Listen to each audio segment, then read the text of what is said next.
बड़ी खबर अपने दर्शकों को बता दें, एक बड़ा उलटफेर यहां पर देखने को मिल रहा है। अब एक और राउंड की, चौथे राउंड की गिनती में कांग्रेस पार्टी आगे निकल चुकी है।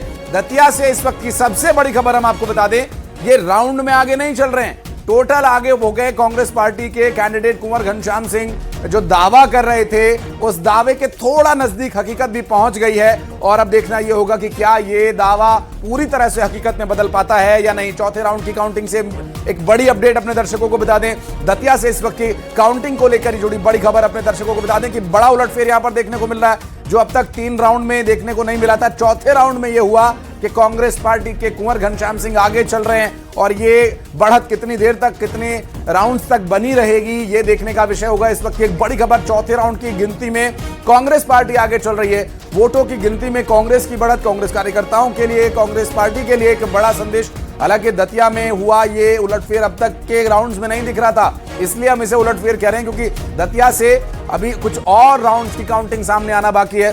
तो ये दिलचस्पी, ये रोमांच बना रहेगा, क्योंकि दोनों ही पार्टी के कार्यकर्ताओं ने अपनी जी जान झोंक दी थी, चाहे वो शीर्ष नेतृत्व हो, ग्राउंड पर काम करने वाला बूथ स्तर का कार्यकर्ता हो, वो कांग्रेस पार्टी का हो या बीजेपी का हो या फिर किसी अन्य पार्टी का, निर्दलीय चुनाव लड़ रहे लोगों के, सभी ने पूरी मेहनत करी। लेकिन उस मेहनत का परिणाम अभी देखिए सामने आ रहा है, वो थोड़े थोड़े रुझानों के साथ आ रहा है। और चौथे राउंड की गिनती में जो रुझान सामने आ रहे हैं वो ये कह रहे हैं कि आशुतोष तिवारी, अब देखिए ये एक और बड़ी खबर इस बीच आ गई है, एक अपडेट हो गया है अभी दतिया में। एक और बड़ी खबर वो आपको अपने दर्शकों को बता दें कि दतिया में जनादेश चौथे राउंड की गिनती में अब पहुंच चुका है। चौथे राउंड की काउंटिंग में आशुतोष तिवारी से आगे निकल चुके हैं घनश्याम सिंह, और ये बढ़त कहीं ना कहीं कांग्रेस पार्टी में एक ऊर्जा का संचार करेगी, जो पहले 2 राउंड की काउंटिंग में हमने देखा। और अक्सर ऐसा होता है कि जो प्रवक्ता बातचीत कर रहे होते हैं, जब राउंड्स में थोड़ा पिछड़ते हैं तो थोड़ी औपचारिकताओं की बात होती है कि अभी और राउंड्स बाकी हैं, आगे देखेंगे, बताएंगे, लेकिन कहीं ना कहीं मन में वो खुशी, एक लहर जरूर वो महसूस होती है, वो गूज बम्स आने शुरू हो जाते हैं और बातचीत का सिलसिला आगे बढ़ाते हैं। मंजरी जी बोल रही थी कि बहुत बड़े पैमाने पर जब चुनाव होते हैं तो वहां पर ये सब बातें ध्यान में रखी जाती है मंजरी जी, लेकिन कहीं ना कहीं पार्टी इस बारे में सोचने के बजाय वो जिताऊ उम्मीदवार मैदान में उतारने की कोशिश करती है। शिंपी जी से एक रिएक्शन इस पर ले लेता हूं। शिंपी जी, आप तीनों पैनलिस्ट हमारे साथ महिला जुड़ी हुई, इसलिए मेरे मन में सवाल आया कि क्यों नहीं महिला कैंडिडेट कहीं से हमें देखने को मिली। देखिए, पहली बात तो ये है कि चाहे वर्ष 2018 हो या फिर वर्ष 2023 हो, विधानसभा चुनाव में कांग्रेस ने लगभग 30 महिला उम्मीदवारों को मैदान में उतारा था, जो भारतीय जनता पार्टी से नंबर्स में ज्यादा था।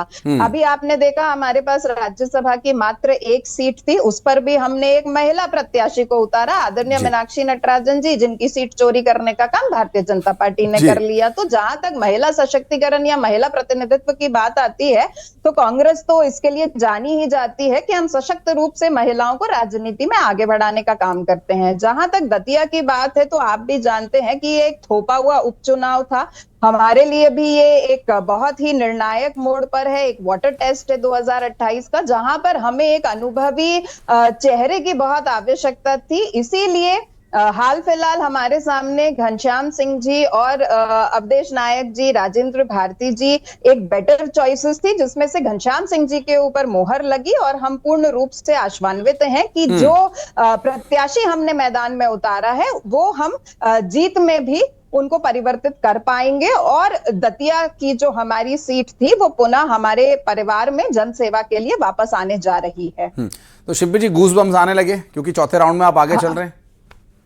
बिल्कुल बिल्कुल, हम तो इंतजार कर रहे हैं कि कब हम आप सबको पैनल पे मुंह मीठा करा सके। हाँ बिल्कुल, मैं सुबह से बार बार सभी प्रवक्ताओं से यही पूछ रहा हूँ कि आपके दफ्तर में बन क्या रहा है? आप लड्डू बनवा रहे हैं, पोहा जलेबी बनवा रहे हैं, इमरती बनवा रहे हैं, क्या हमारी पसंद का? क्योंकि देखिए हर कार्यकर्ता को मुंह मीठा करने का मौका मिलना चाहिए। मंजरी जी, झालमुड़ी जी, आप झालमुड़ी बनवाइएगा। बिल्कुल बिल्कुल, देखिए हमें भी खिलवाइएगा मंजरी दीदी। बिल्कुल खिलवाएंगे, थैंक यू मेरी इस सीट पे, क्योंकि बीजेपी के कद्दावर नेता नरोत्तम मिश्रा इस सीट से लगातार जीतते हुए 2023 का चुनाव हारे और उसके बाद जब उपचुनाव की स्थिति बनी तो पार्टी ने उनका टिकट ही काट दिया। कांग्रेस बीजेपी दोनों ही पार्टी के अंदर जमकर भीतरघात यहां पर हुई, इसमें कोई दो राय नहीं, संदेह नहीं, वो क्योंकि बहुत सतह पे आती हुई दिखाई दी। पहले 2 घंटे जब 8 बजे से 10 बजे तक के बीच काउंटिंग हो रही थी, शुरुआती राउंड्स के और बैलेट पेपर के जो रुझान आ रहे थे उसमें बीजेपी लीड करती हुई दिखाई दे रही थी। मुझे याद है 2000 की लीड करीब बीजेपी की थी 10 बजे तक, और जैसे ही 11 बजे 1 घंटे के अंदर ये 2000 की लीड खत्म हो गई। और अब तीसरे चौथे राउंड के जो रुझान हमारे सामने है, जो ताजा अपडेट हमारे सामने है, वो ये बता रहे हैं कि कांग्रेस फिलहाल आगे बढ़ रही है। हालांकि एक बहुत दिलचस्प बात है, मैं वो आपको बताऊं कि 100 वोटों के अंदर बीजेपी और कांग्रेस की जो लीड है वो यहां पर इस वक्त चल रही है, और काफी समय इसको हो गया है। यानी कि ये जो पूरा चुनाव है दतिया का, ये 15 राउंड की यहां पर काउंटिंग होनी है, और सुपर ओवर में ही मुझे तो ऐसा लग रहा है कि इस पूरे दतिया के दंगल का जो फैसला है वो कहीं ना कहीं हो पाएगा, क्योंकि बीजेपी और कांग्रेस के अलावा यहां पर एक और तीसरा कैंडिडेट जो आजाद पार्टी के थे दामोदर यादव, वो भी अच्छी फाइट देते हुए नजर आ रहे हैं। हर राउंड में बीजेपी कांग्रेस को जितने वोट मिलते हैं करीब करीब उसके आधे वोट दामोदर यादव यहां से खिसका